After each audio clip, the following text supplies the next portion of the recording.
So my response to Becca and Stacy would probably be both identify and prepare for situations like conflicts like this that would arise, and also establishing a climate of trust, tolerance, and respect. Not just for Becca and Stacy as the leader or as someone who's their manager, but also so that way when our conversation finishes, they can take their experiences into the work environment. Um,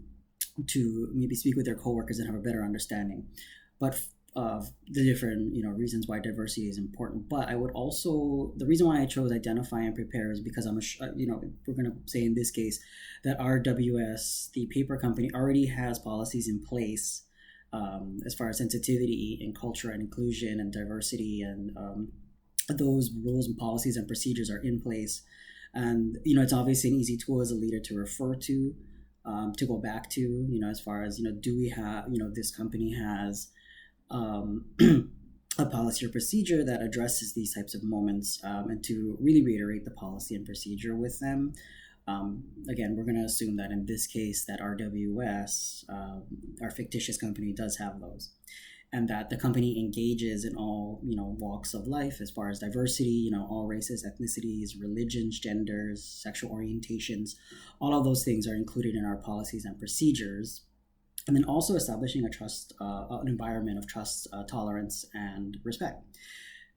Because again, if we are a policy or we are a company that engages all over the world, we're a globalized company.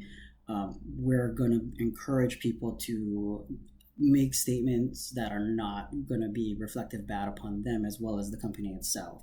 Again, asking their help with the situation, also brainstorming with them, be like, how would you want to have these moments on the side with your fellow coworkers, and as far as learning about the different cultures and places that people come from. They definitely, in this case, I think both of them do need to be sent to some sort of sensitivity training or diversity inclusive training, and really kind of establishing why it's important to understand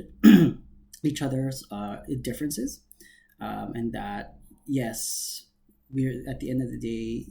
we may be different, but at the same time we work for a company that encourages diversity and inclusion, and that